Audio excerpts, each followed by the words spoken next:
Hallelujah. Ni kho jagub le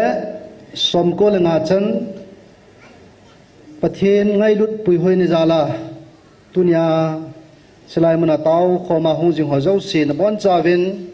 ji sumin chibai kan bolwin tunia i hoi hat ki sa lo diu he ei puyu le tuni chan ge tau the ko yo pathian he bo avel veli pathian thang ba ne pive Bible chang khat kan sim do nomen nang ho pathian hinga na taw ting le mi phalem ho to bang hi un am ho mi mu dingin ki khop na in tin le lam kon tina ding taw ding ade a hi ta bia ka sei pi na hi ve am ho chun ki paman a ki sanu hitai sagina ama wang chidang namdang te bangin na sei sa vel sei kit hi un izina mitile amhon thu tam ta sei chu Japan te tiangai to bin a hi tunin pathian nga taw dinga hongi hi ven amas penin taw na hi chilai muna pathian lagaw thiang thu ponin lam kai ho hin mi pi ho hin taw ne manji tingule aphatai nga tawin ei ti jib chilai taw na mang ho hi bang ibna le taw na mi pin aki manji ting le achai na pang nom te te umin kamuin ani si tama inga ya le chun achai nu kha hoin chai nu kha khan amen chu hi cho hi pathian henga i thum pa chu vel sei lo ding i taw chai le ki chai ding pathian bona het su ke hi chun taw na pathian dei banga taw do ding mi hona za le ei ma lung na chim banga taw de helon pathian lung pa chu achu taw di vet tip namas pe kan nei ve tunia taw na iman diu hi vel thum i taw diwen kan gongin chu le pathian wa choila ni ve ina sa khom diu til khona chamcha to ina nei diu he mas penin taw na akhat na analut masapeno tin ichi masang chun pathianin fen hi in labi yul sa kai la kai tante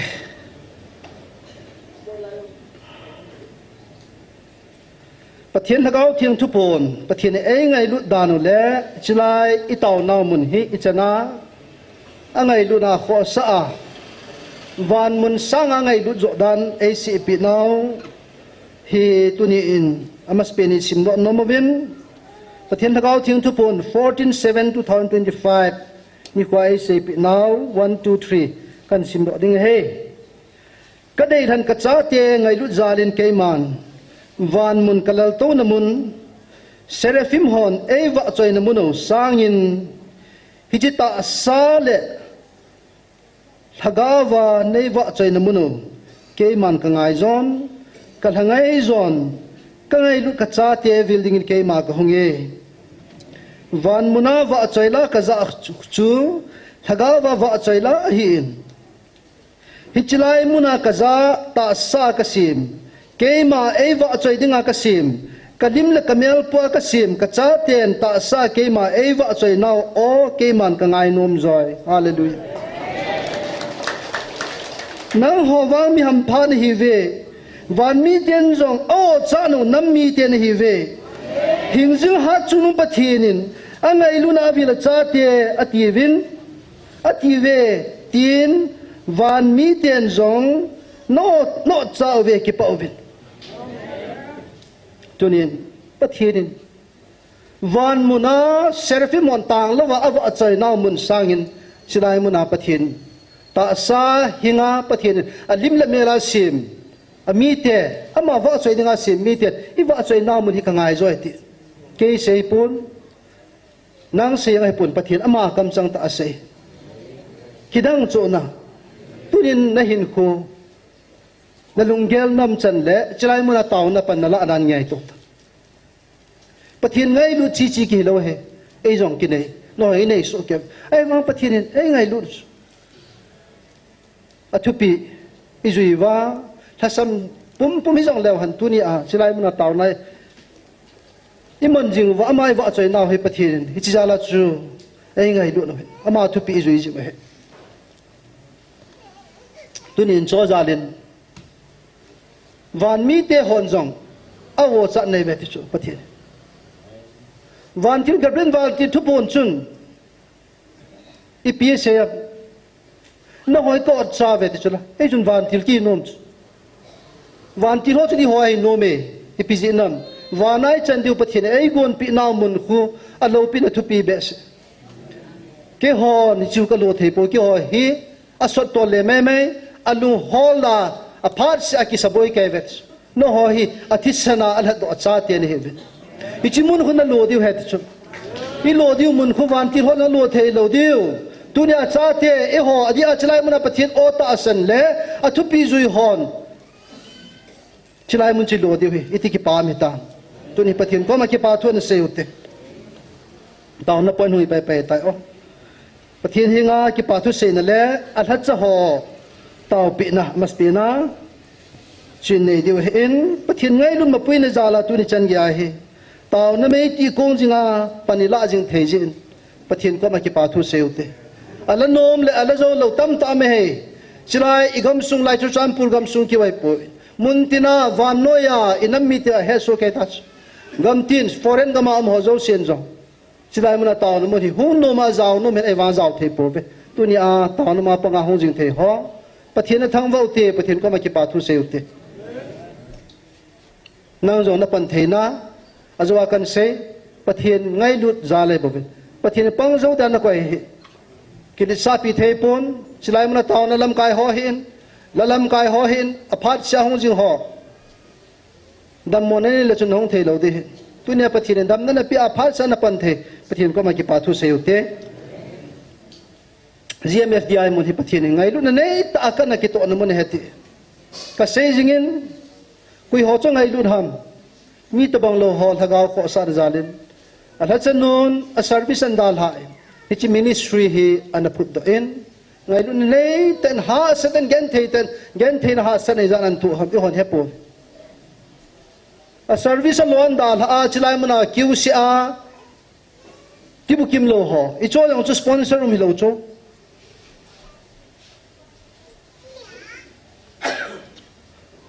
yon home khat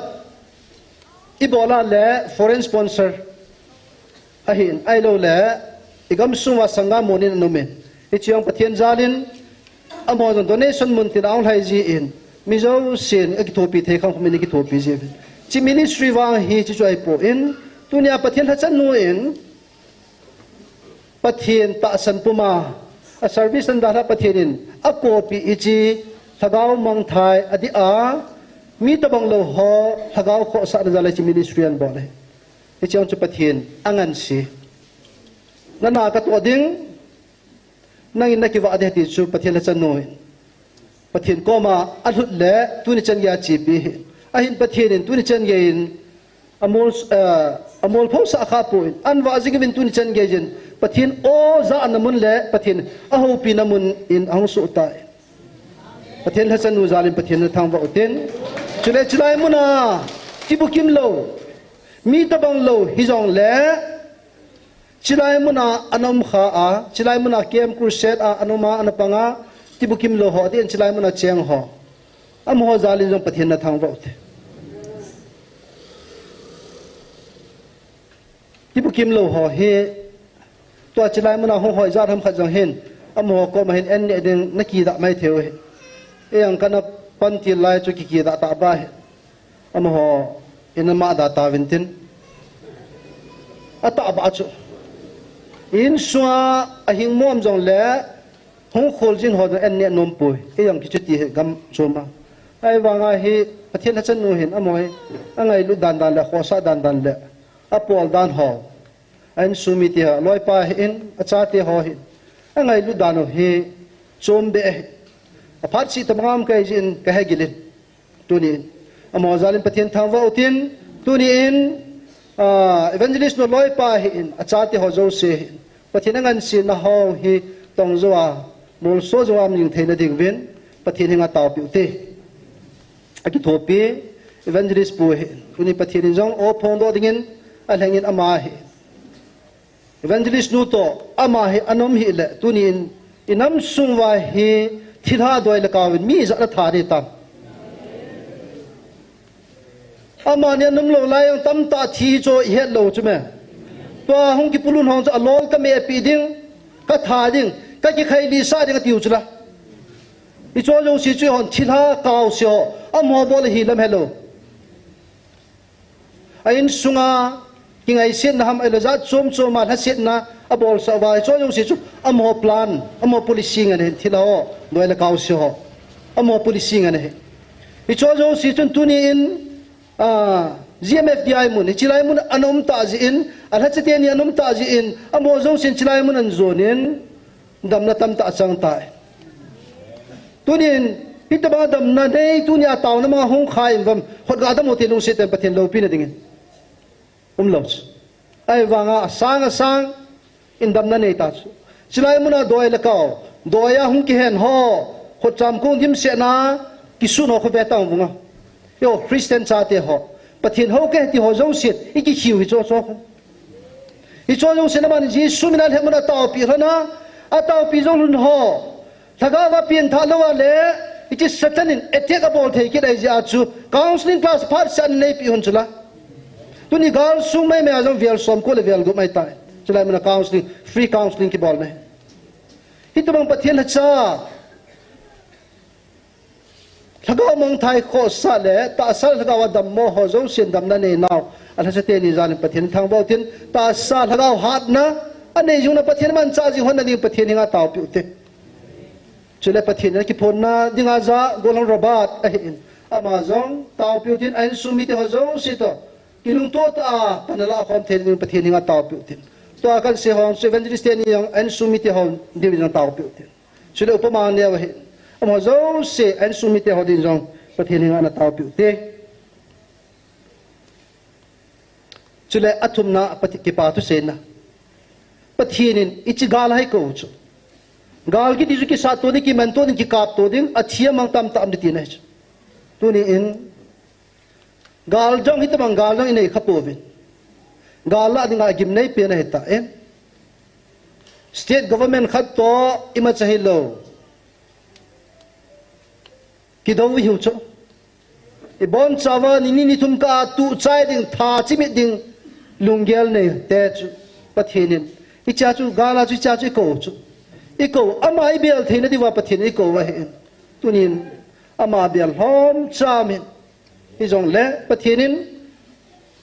avantila hat pen Michael vantila idin pi sa ben tunin gal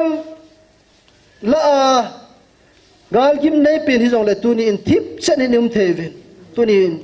pathin ko ma ki pa thu se te e ngai lu be se so zo sia ding chun pathin nga taw na mang te chaina kin kan sim ding he taw na mang pan taw te pathin ngai lu ma pui ne zala tuni taw na pang jinga nam the pathin thang we pathin na cha te ho ding taw win sule gal jong gal nei lu mai ko ju pathin thang ba su Krista na min thiang pana na ko makataw khomo he pathinin chilai muna ichung walung hai na le tunia gal nei te gal nei lu bangai koi naw chulangai lu nei ta ai ko jing naw he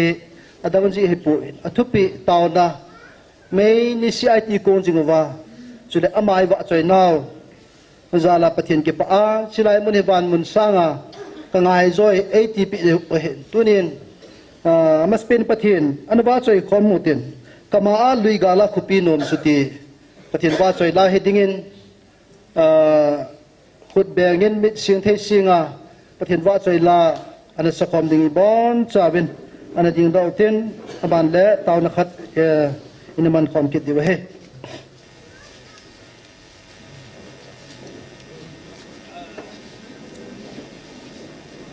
chilai muna ita khom na muna jong he o chilai hiu chol nga lovin pakai hat na ging chan khupi hoi zonote tunia hoi nga chi jing lai hiven ta sai lo thin na diu jong chilai muna pathin ai sei piu tagawa ama kom tun sot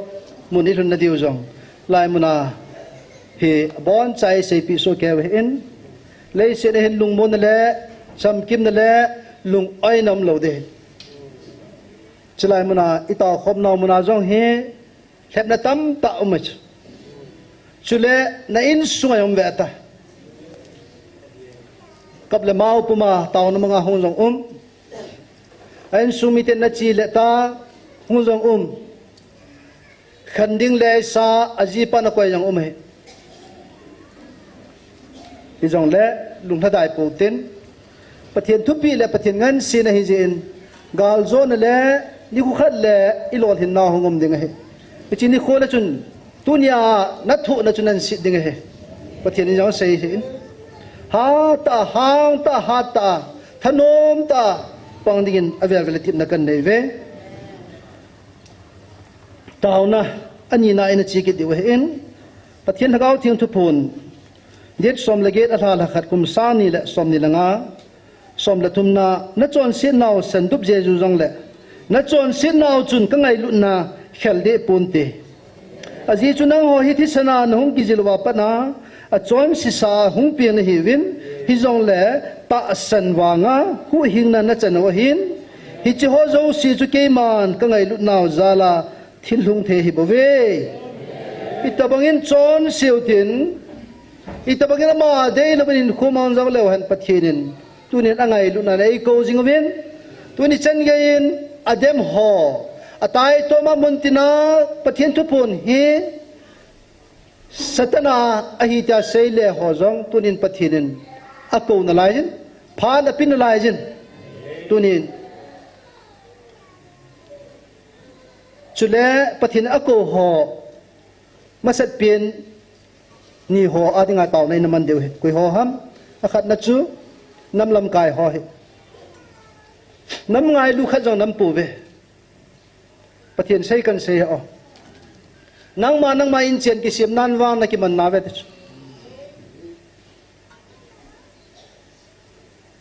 chung noi lam kai ho chu tun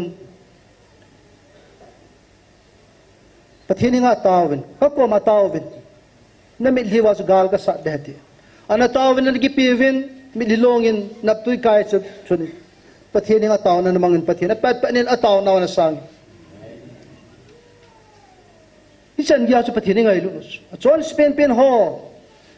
ama dia hin khomang lo ho chu ki sia pathian nga thuma le pathian ngai angai pi chu ngai da ma thu mu chula hinge pakai ka hi ve de ngai da ma gita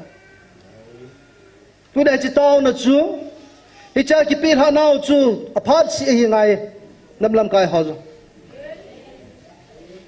tunin kapu mai in athuma thing dingin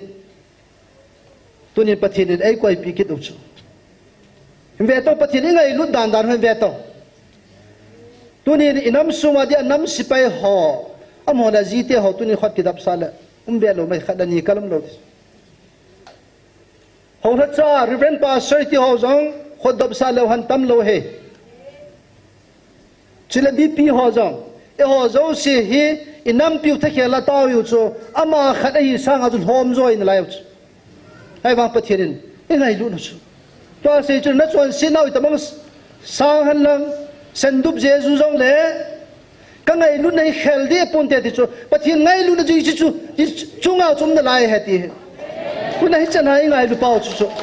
tunia hi chun ama chun ei ngai lu zalo wa tunia hi tuni chen ge hi dam le bin ai koi we ama chu i ko jing hu chu tunin nam lam kai ho apunga lam kai ho a tribe lam kai ho chu le sia soi nei ho in pi nei ho chingnoi lam kai nei ho zo sia bon chawa nam hi angai lu na diwen taw pi te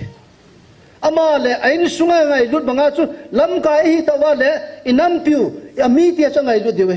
changai lu na diwen taw pi te chule atu u adai u jong khada hi ngai chu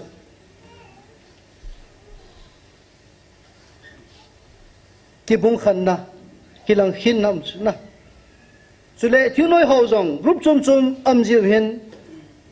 khat ke chu khana ka pana le khát pa họ dòng chú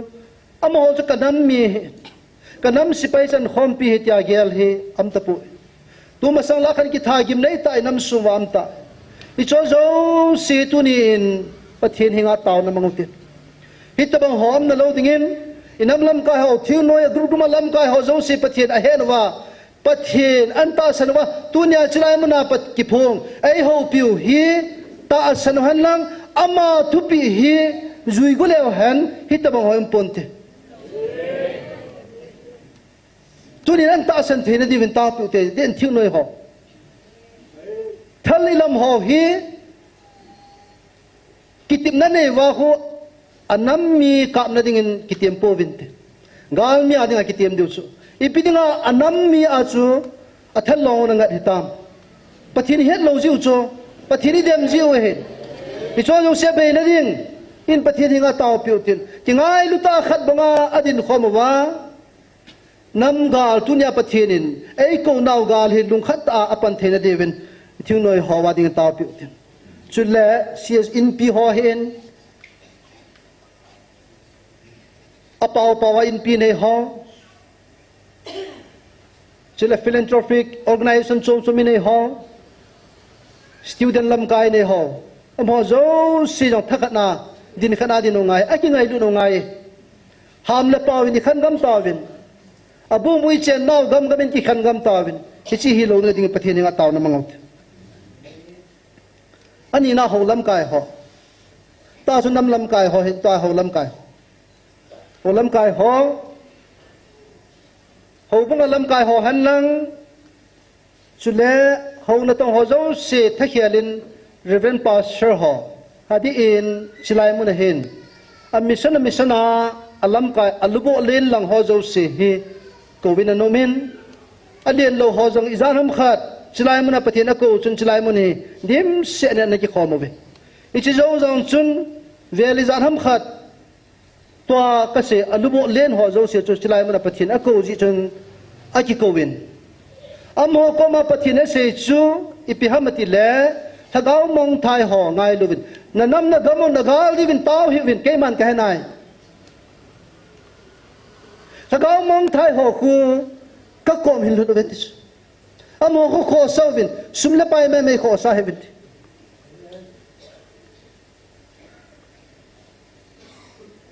ho bunga sumla pai ho lo thing ta lo pia so ma khat pi ho api ho jong di lo al han ho di gam ta lo ako ta so ma khan ki po jong me ti ve di pa so reverend ho umi chu ni khana evangelist no sei ta chula itu ho chu mu chi hi pathian pi mu chi ha tun tu vina so ma khan ha pin pi vina tiet pon nam lo ha hitamang chu pastor reverend hona sei pastor reverend lo hon a sei jong le a ki punai mu chi tua ka tu he ti khadamin a ko veng sei pong ka tin a cha te ki tu li gam deuta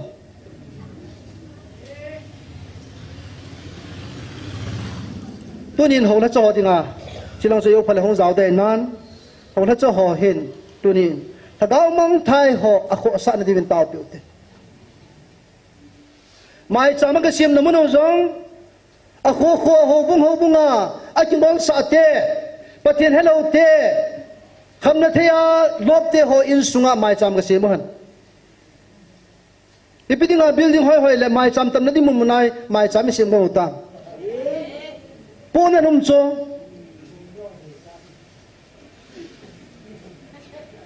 sumati la adha han loi pi vin ichi kalwala chi pin nga cho ngai cha deu ham hobung sunga hu do ding tam khula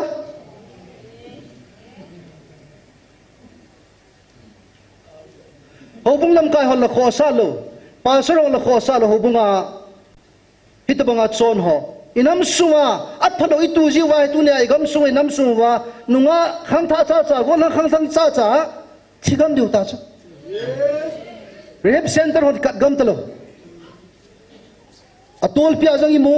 sula en sumiten avat kola agugo acho pia awa almom bis I chon haga ko hu do de chu reverend pastor ho evangelist ho hilamo amona sei pilo le sei pidim le hầu bung làm cái hồi mò mò phụ na chula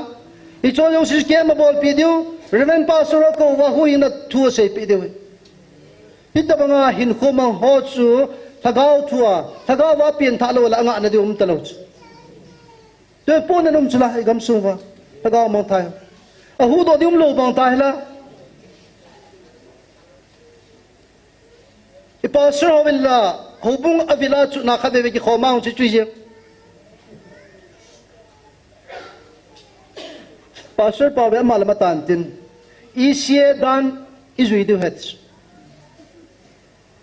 chini chun an thiang jong zon bol ding nong yin chilai tu phun jong an dam phana chu ka sa khaw kan kim na kang kyung ta chi pathian o he thei lovin hi chin na bol chu kin hi ala kho poi ta ka dal ha aki chain message ka thonin whatsapp ka text isie dan chu juiwa le van ga mi lu di hum pastor pa ka tin ka dong ei don but tapon ei block ta kho ka sal he jeng ho bum dan ho le mission dan ho izui ji wa van gam lu di dana ki ngai tu te a hu do di ho hu do ta lo na ko na nam choi nam su tu ni thagau mong thai ho kho so wa tu ni a amo hi counseling bol the bolwa a hu do the di ben pathin la cha pathin am ho ngai lu ding ai pi la di ben to ho loi angai lu lu lam ho yo siang hi pathin la among na ding taw na mangote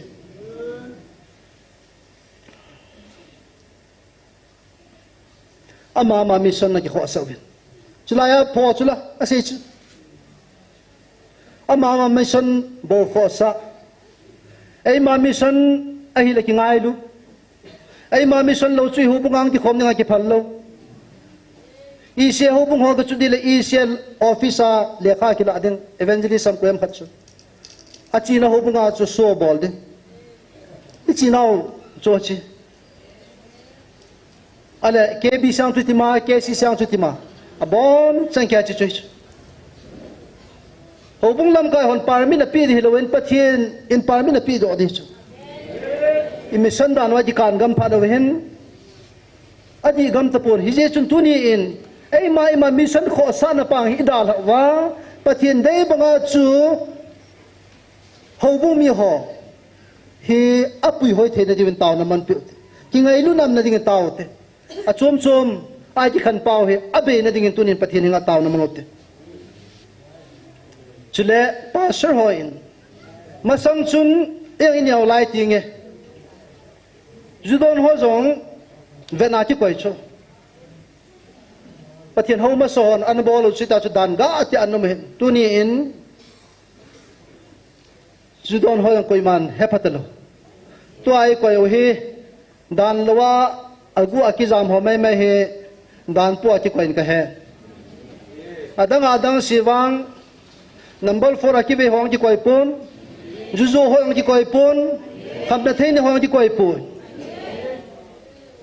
ai ti ba he tia he e hobong sung le igam su hobong sung gogam cha taw ne man le ki mang zo tala ki gogam be ta chen de hin ko hi irven pastor hovin amon ado dal di pen chu tunia hovin hin pi vin tia pang na la yo chu lung danum chu ai cho lo hi kham na the ne ngom chu hi cho chu ni pi ti thien na thu se ding pathian cho thien chu la seraphim ho chun a thien ta tang lo wa choi he ti chu chilai mun om ding chu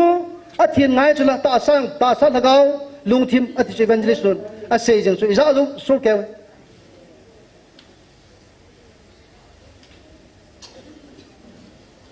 a phalawa ko na so ma khanong ki chai ho jeng ki pa ta ni ki la ta chilai tu pon huma pa na ke hi ka ko finance kai chu finance ka pan ka da na pin chu cho doya mi jan ho jang pita hita banga a phalawa thil hola sumle pai hola jang pita hi cho ta bang la ding la kha ding hi ka ki chat pen ta le ka dei lo pen ta hu ta chu tu na hi cho zo siang chu reverend pastor ho chun a kha the na hita banga thil hol ho apalwa sumlapai hol ho no so ma khanin pi da tawinta hobung sunga phun ngamungai iso jo si hang ta apan thina jong pathin hinga thu motin ibon chan taw na mangutin namlam kai hodi le holam kai hodi ngin pasal thang devin achai na hin sementin pathin hinga an thu motin doctor hegin hin pu ps in oi pujar man he amozo siang pathin hinga pasal hagawa ha na pathinangan sinau to jo theina devin taw na nakamuti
Amen. Hallelujah.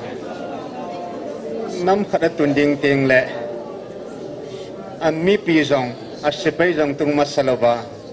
Alam kai ding aleng ding tung zi kapau pathe. Hang som sungin lam kai pa nang main. Mi himin ka tundo o hilaw. Nang ma tun lam kai pa nang nei tundo pi bebeven. Nahul hat sa nanatong ding pa nang man. Nako no zalo hol hat sa ho. Hung got che di honatin. Wo pakai ka nam sngo nang matuta laga ba ka hudo athina ding obin. Hatsal hem hatsa ta hin he khantain. Oh hepa dunia nang manei piu ka nam pibin. Hichi khona hi ka don khomova o pathin rurin ate pi naomi na thina ka thiding. Na pathin ka pathin hiding na mite ka mite hiding. Dunia pakai Kristen nang man ka makhoba nei koi piu hichigali ka zo thingai na ding obin namlam kai hole hol hat so ho anga alung sungwa Kristen nanga ngai lut na Calvary na garzo na ngai lut na chu nei pita bentin je sermon ka hong taw ka mabe amen.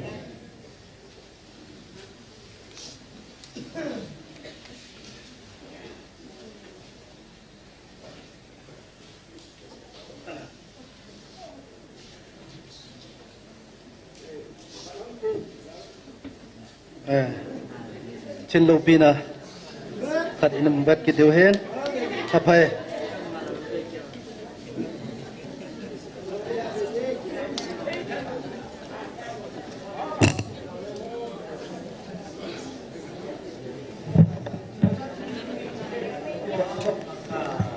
hello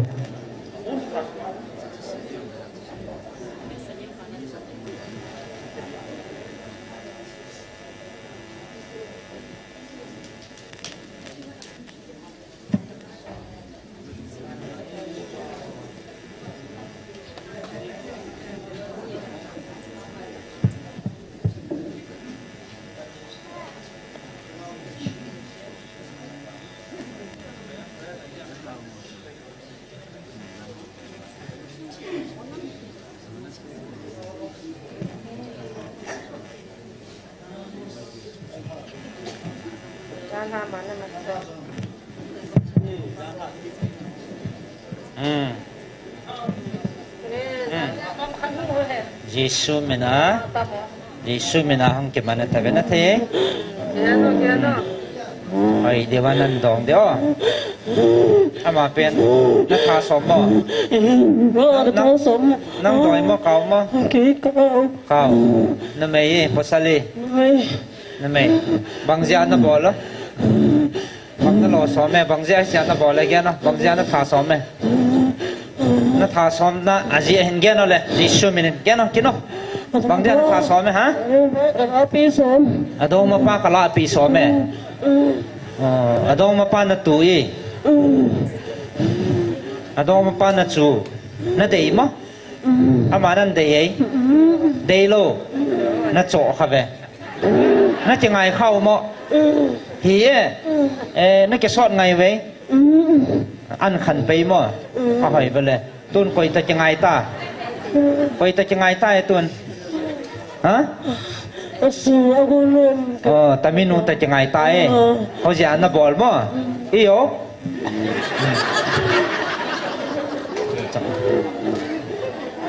ให้ไปเลยบางนั่นรอสอนนัทาสอนบางเจ้านัทาสอนเหรอตาขัดเวเนียปนัทาสอนก็ท่ายังจานี่ก็ท่าสอนโอ้ขัดเวเนียปนัทาสอนทัดเจ้าโลจานี่ท่านัทาสอนกิทัดเทโลบางเจ้านัทาเทโลอาจจะแกเนาะบางแต่ก็ตัวเขาเขาเสียตัวนี้แกเนาะให้แต่งของตัวเจ้าฮาเลลูยาไอ้เจ้าไล่ห้องลงมันนะถ้าเขาเที่ยงห้องพานักถามันโลฮะเดี๋ยวสั่งจานผ้าถัดมันโลมั้งไอ้สิแล้วนั่นถัดเจ้าเดี๋ยวมั้งนั่นถัดเจ้าเดี๋ยวบางเจ้าจานนี่ตามั้ง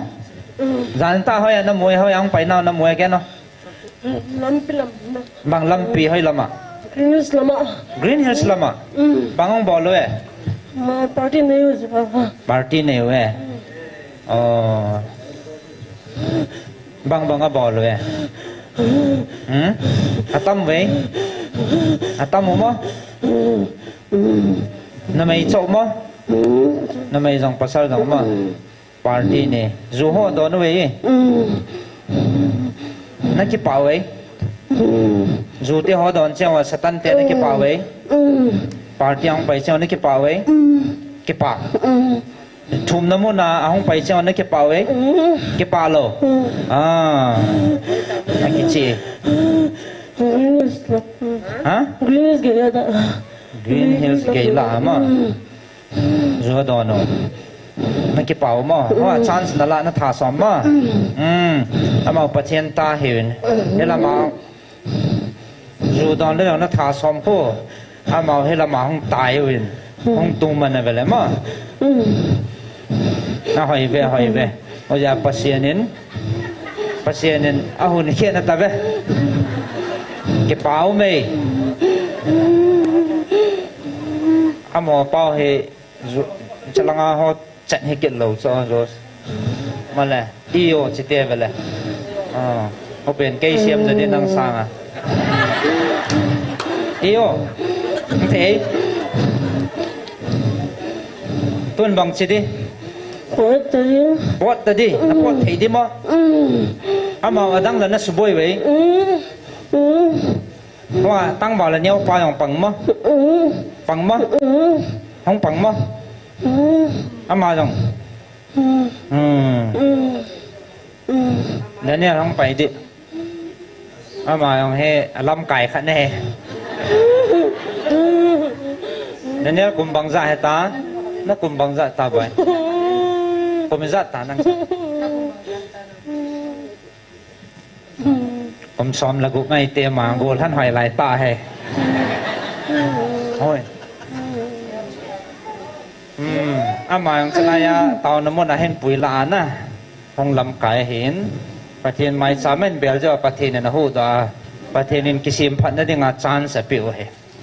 อวางผ่าไปประเทศนี้ทางว่าเว้นประเทศก้อมเบลหอประเทศนี้ดอนเลวินอ่ะก็ยังไงป่วยที่อิมุเซนเป็นประเทศนี้ทางว่าเว้นตัวเฮเชเฮเกาสีพะโลมีดองมาซูนูเฮถ้าเกาเมียอีหาลเดียวตาสฮาตานั่นตรงลำนั้นเอ็นนั่นมวยเอ็นนั่นฮาเลลูยาขังตะเป็นอะไรล่ะอัส ใส่โนมัมที่จิกูตายหาสาบาลนะถูกจะบังจิจูบังจิดิบังก็ไม่นะต้องรับเงินตัวบังน้ำมวยบังก็ไม่บังน้ำมวยฮะถ้าเขาเสียงเท่าน้ำหมูมั้งหาเลยอะเอ็นงำโลเปลี่ยนจริงนะเอ็นโนบังน้ำมวยบังจิดานี่เราไหมบังเอ็นฮาเลลูยาฮาเลลูยายิชูมิเนสันนี่นอนดิมั้งน่าบอลนอนดิน้องหลุดเกดเด้หลุดนอนเราดิมั้งน่าจ้าเว้ยยิชูมินาขันมันเลยน่าเทียมั้งน่าโชว์โจโลมีน่าสูบอยนอนเราเนี่ยนั่งขัดกิโลขัดดิกโลเนี่ยน่าเทียไอ้เจ้ามันมีน่าสูบอยนอนเราเด้ไหมน่าปวดแต่ดิมั้งอันนั้นยิชูมินาฮาเลลูยาน่าโชว์โจโลใช่ไหม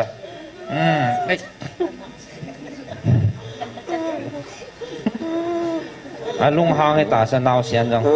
น้องกินแล้วถ้าเขาไม่น่าหาลีดิสน่าเทียมั้งเลยปอดแต่ดิห้องแกทอลทาจิสุมินบังอาปอดดิ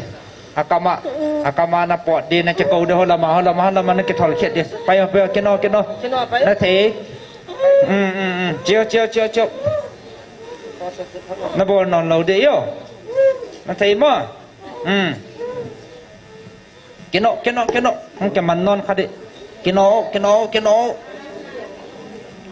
ทั้งเราเตี้ยคนลังหัวเหี้ยกินเอาเลยโอ้น่ะปอดเทตะเดียวปอดเทตะเดียวมาปอดเขียว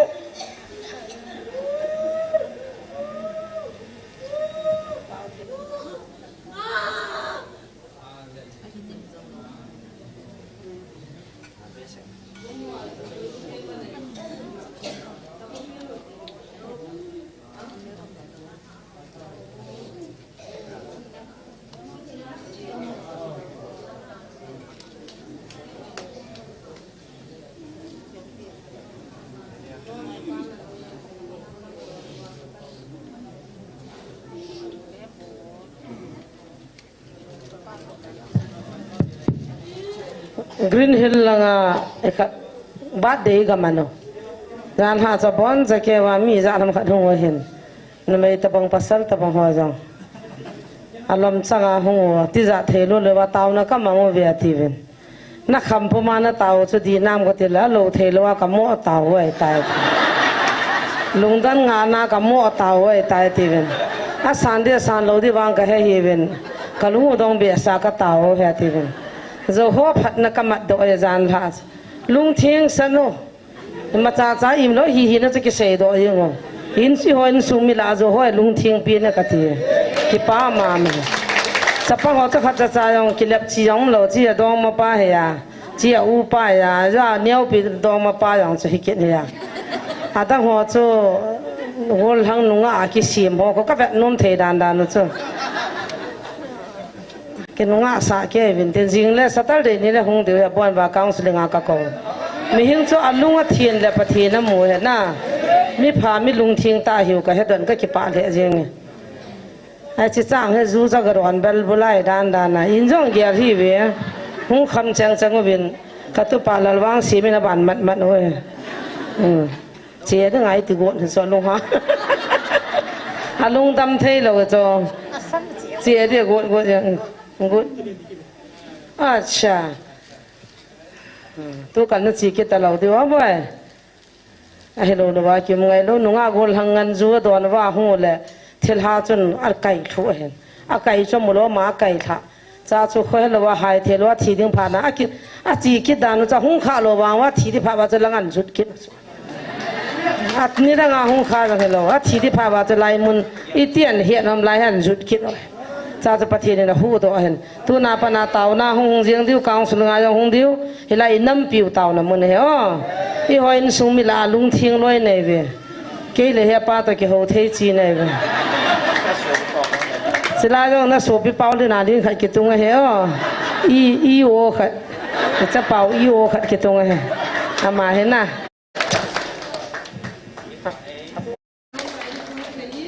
thiên là chất tiền nhân nôm hít là lại tổ họ dòng sinh lo này chỉ hem lo đi về cái thiên mong cho chính họ nên hăng cái pa mà riêng riêng này khối là cao sinh ngah hôn giàu tiêu cái tiền thâu là thì ra đôi là cao hôn lo này chỉ hết ta lo đi về Bible trang mun khanin siming kate thil hizat pi kichai nung hin pathirin Abraham apati men aza Abraham matil aman jong hikoma kometi aman nangai lutta na chapa changkhat se Isaac chupuin lang Moria gama chen keiman kahin ko pi namun pi ding mol sangkhat pen chunga ama chupum go thil to ding ga to do ta na ti chuti ahilatin Abraham jing pita na thovin asanga na kigonin chule golhang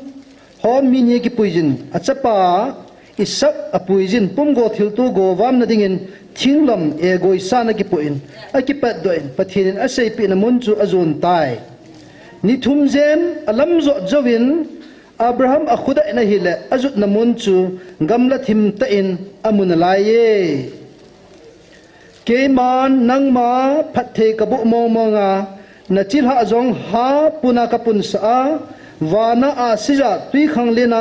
len panga nial rizat ka pha sa ding chule na sun na chilha zong chun a mel mate kol kel kot phung a hin to pha ding a hi pathin Bible thing isim naw pathin chanchi wadin pathe bo han lang phat nong chom chai nei tawin tunin pathinin Abraham chu ati nunga ahin achapa Isaac chu Morial hanga mai chama dinga anapati ma anathupi punchelo ben pathina se hi chun aman jang ki achapa puijin hiti chun pumgo thil to dingin lunghai sela puijin ni thumlam azo da jang chu agal ga hi sau thimta amun lai Hechun pathina dingin achapa chu khutki lo helin pumgo thil to pi dingin akhut nan hang ta nei la pathinin ama khela dingin anapitan api zal chun azawa kan simdo phatheibu chan di chan seipi chule no a jong chu pi sanglina kuna hu do am na dingin pathinin kung ana sui sa chu akung sui chu kum sot ta dan sevin Bible thim ho akunin kum somnga chunglam tiloi kum zawal tiloi ame kum zale somni tiloi na tunin ei ho chilai muna pathinin kukinam mi te ta sa nong thagawa jong tun sona inupsa na diule ihin na diu bahin hitabang thupi ga na chu inei po na chapan jong nakikopun na tonga nul salunga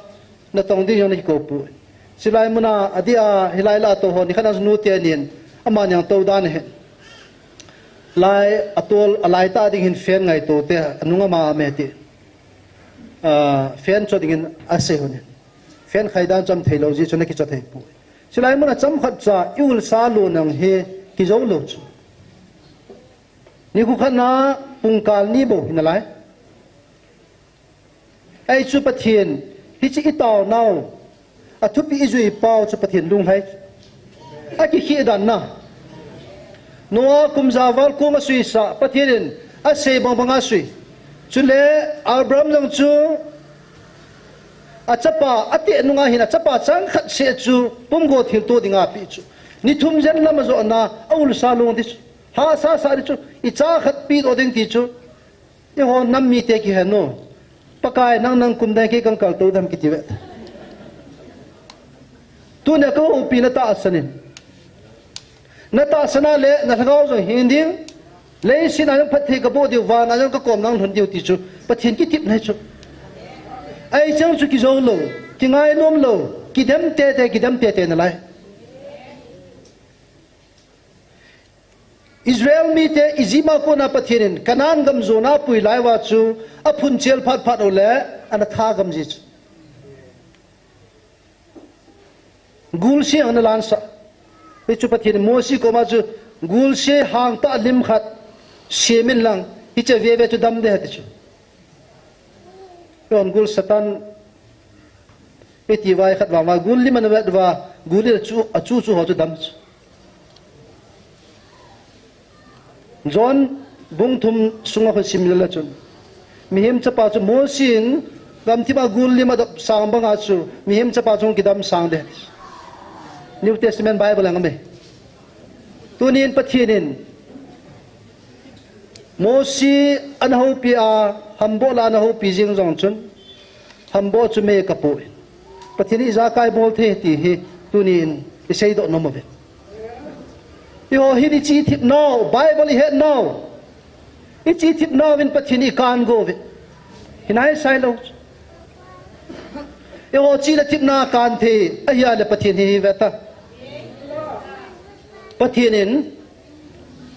na chi na thip na ju ke nei hil go vin na lu chang wa na sam jang yong chi izan ham ne he pu ve lu changa sam jang hem di ba to pathin tu pun dem holoi he hi ve to khat cha amin mul ja he pu vin ti ta ba he punan se di tunin amho adem ho in pan kha lo iwang phat no cho tunya e ho ta san ho iwang phat dan dan no kyang hi adem lan pa lang kana sat mai the he kyo hi tu pun dem holoi to kitin te ding ta he group khat ka se mo he pathin ei pho phan wa ka ngau kyang kana sa tho ve pathin na cho ho jong pathin jal chun aki ki ho pi among se ding hai ji pu ve aji chi ho ipon pium ta chu pathin se na ti chu itai ma le ama cham hung ta ve hi cho lang kidang ta pathin ipon pi naw le edin pi naw ki he tu ni in chilai muna ata san ho zo se in chulai nam sunga nam bi mi pi te ho tunin pathinin ei ko naw hi chi gal hi pathin ibel wa ma ko bi thun thene ri wa tunia pathin chi gal ai ko we I pi bol pat wai ko ham ta sal ga wa I thigam ni phan wai ko we pathinin gamai pio toy ho so ding ai taw di we ho so chu nang mo ha na chi na no de la gwan na kilamo na khut pe teu jong am poi na pu na pa teu khalani ki ta na jala hi chi gam hi kan na pi a kal hagawa kan ob khum he chu tun hi chi gam chu tunin mu chi palo ho na tu win hi cha kuna aga hung do chu pathina kuna phathei bu na he na ti win jib la kalin la lo na kilam nup ta na kilamo win hi cha na mu sum ho chu ka ang sung kamai cham nan lut kin ven hi chu pathian la cha hong chun a thiang lo cha de khan kit po vet ka ki da we ti aung kit tai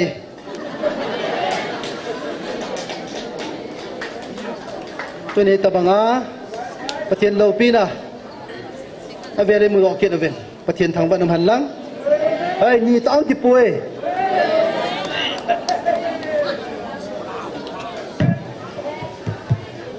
Hello.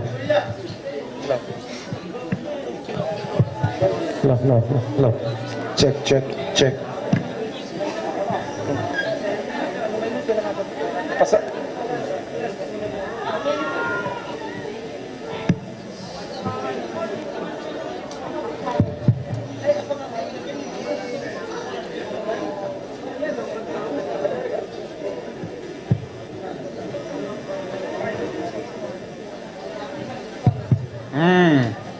Me subai sama mat deh ye. Isu Chalang apin ko kau aum poi ti pom jai tabang ham kau me bol na chutu nia he approve na hen na. Jadi mel sibe se alang aum ki dom lut he. Enge. Isu mina. Kau tom ki ti chu chi he. Kau li bol. Awal ta chamai. Kau na li bol ki ti chu.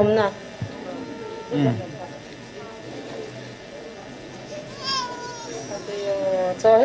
hết ta mồm lệ sung ngang lu do là hai mò thì chi gang chali là chi thì cho he ani ka na som phat zo la phat ki ji na hong bol ki ji so na tu ni ai kyang ke pan han na tha be liu jiam ha saval asak dan nan chu mai bang thu ha ve ta na riêng cho chị bắt tang sắc ole Giêsu mình boy be la han gim ta na Giêsu mình ka ki me gimbal ta gimbal ta tao na nei pil tim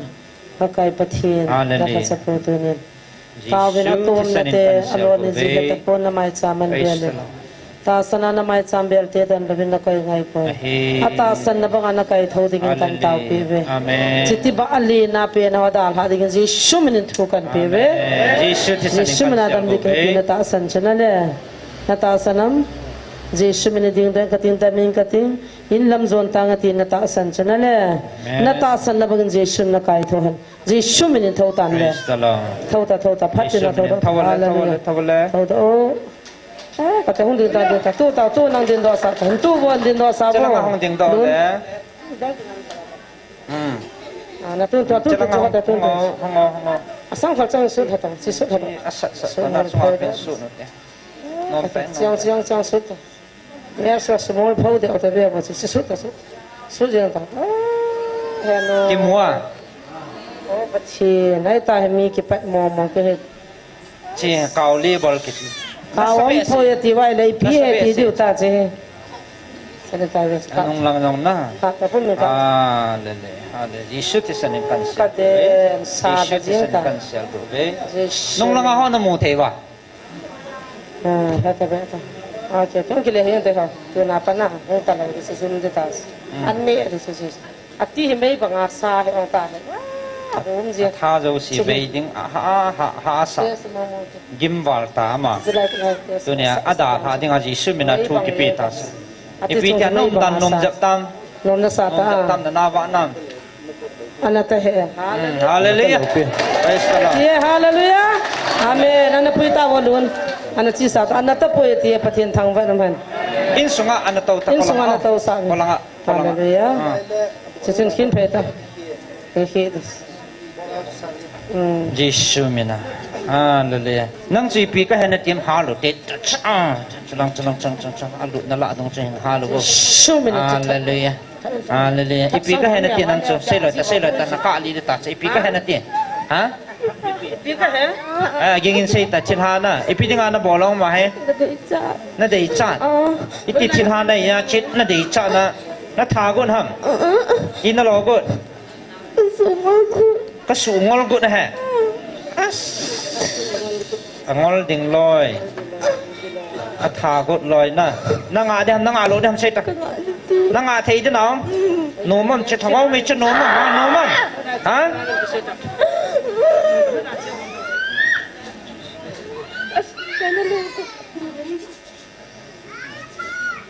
school kai na mo na kai na man buya boarding man na tan mo la jeng ti school kai na mo na han mo la chang te na da ha chang chi na da ha zo de na ngam soi chi dam se na nga lo de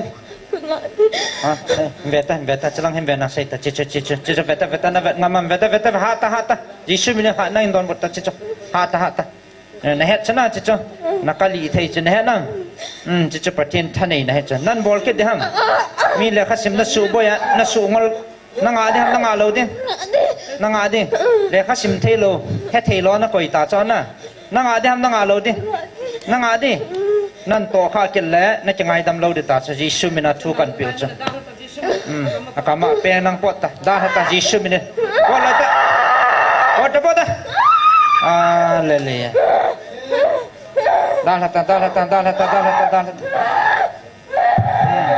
dalata Giêsu mina hallelujah pot dalata kanong mat deu tam na pot thelo ke thol hata langa hon ke thol suta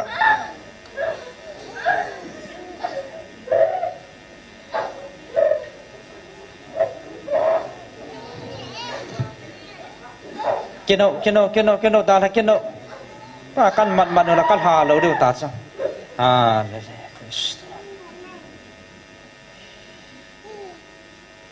mà gim mò mò nghe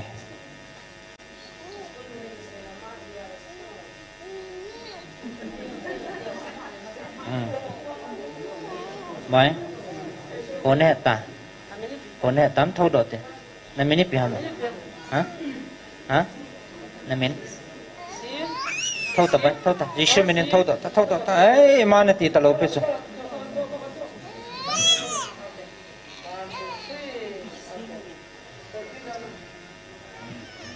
ấy kate chapang niao chakhanam kita hong din do le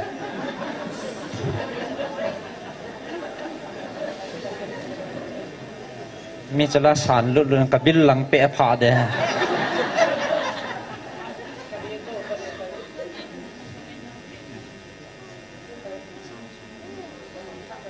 nom na sa tam boy nom tam chết chỉ pha na su kha cho hai ban nom de na ji su mi na ke ho do ta za hallelujah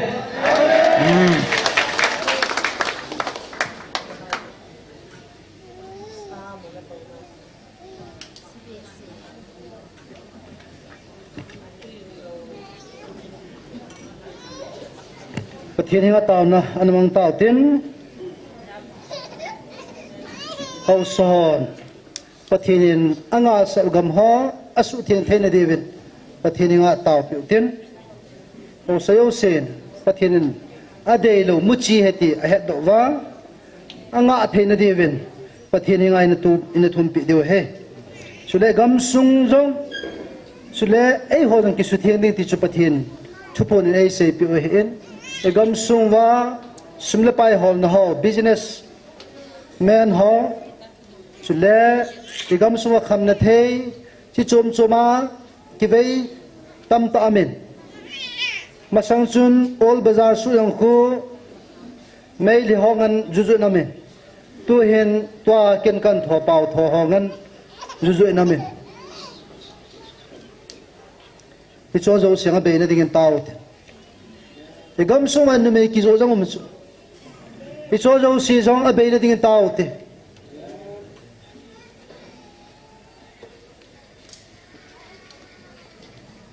chule jiwni khoi counseling class vel som ko le vel segi thin na hiding a hin tunin chilai muna taw na pang ho jong a jaw khalo lai mala lung sit an jaw pastor sei boy guite ama silonga ko na hon ama bible mth doctorate ama ji jong pang chu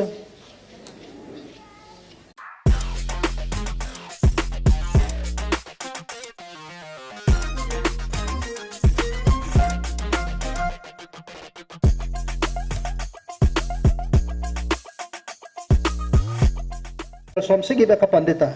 ka jaw sin ka phachumin sule pathin la chate ni jong pathinin ima sangwa thupona seitas na chungna kalungal hayat thagaw mong thai tam ta na hu dol han tai ti tunin huina thu ei sei piu ei hil cheno e ho pathin ei hil chen ho hi pathinin jong adi hi he na ima sangwa pathin thupona ei sei piu he tai tunin counseling a hong jaw ding na vel tip na kan nei vin jini khong tam ta thagaw mong thai tam ta tunya ki man ho mo zo se hong jaw de tunin pathin ko ma taw nan mangutin a chai na kin kan sim de ana taw pan taw te ti gam su nam su po na me kham na the asum le pai hol ho po na me pathin ti lo su bai the am ta po ti noi mi ho su bai the po haulam ka ho su bai ngam ta po ve su bai the pathin ne ve abe na ding taw te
kai kagam sungu athian phena dinga na asong ka taw na ha nei san pi ti jal namin ka thang e